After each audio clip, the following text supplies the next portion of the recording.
You've heard that, this little light of mine. Sometimes you have to shine your own light. This little light of mine, Delaware has not shined its light enough on its African Americans. The 1639 story. The 1639 story.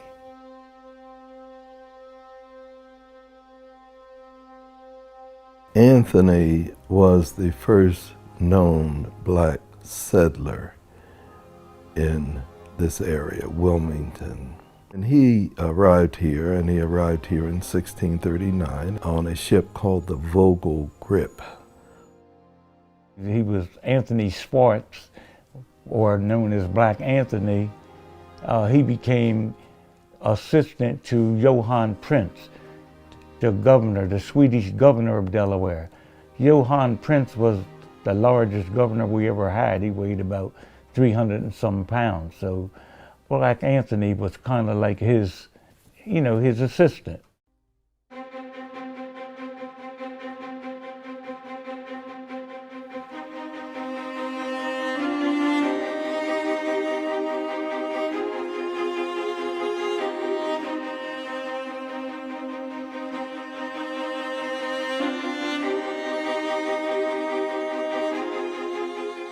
You start talking about the Mason-Dixon line, a draw between the North and the South. The northern county was closely related to Philadelphia, New Jersey, and different parts of Pennsylvania. The southern part of the state was more connected with Maryland and other southern states. As the result of that is that Delaware becomes a schizophrenic state. Slavery was in Delaware was mainly in Kent and Sussex County because that's where the main farming was done. In Wilmington there were slaves, but very, very few because there was very little farming that took place up here.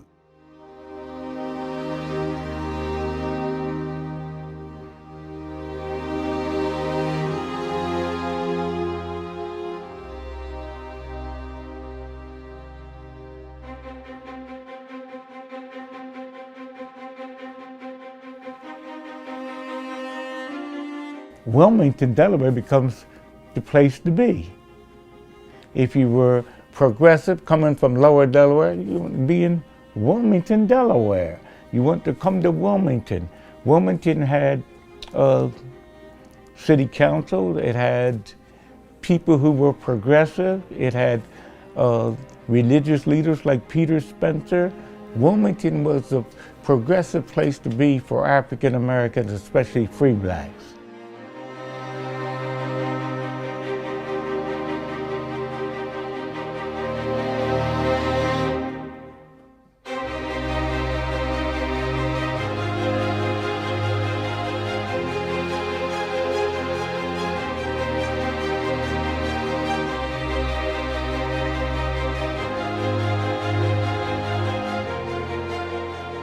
Garrett was a very special man because he was arrested for his involvement in the Underground Railroad, and he was fined, I believe, $10,000 at a court hearing in Newcastle County.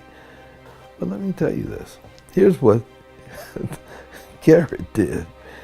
Garrett, after he was fined, and that just about wiped him out, he said, if that's all you're going to do to me, I'm going out and redouble my efforts. Now, he was a true believer.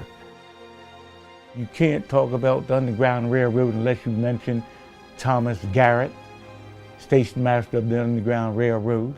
You can't even hardly say Harriet Tubman without mentioning Delaware. She had to come from Maryland through the state of Delaware, knock on the door of Thomas Garrett right up there on 227 Shipley Street, ask for money, for shoes for the slaves, and go on en route to freedom to Philadelphia, New York, Canada.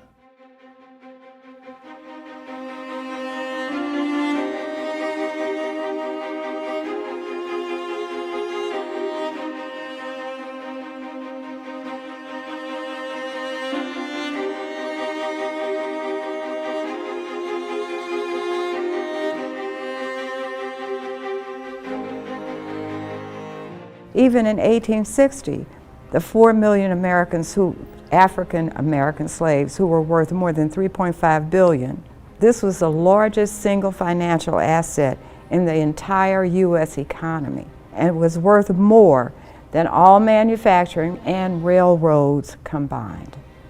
What does that mean? That means a lot of wealth, generational wealth, was built on the institution of slavery, the ownership of people who were forced to be engaged in labor.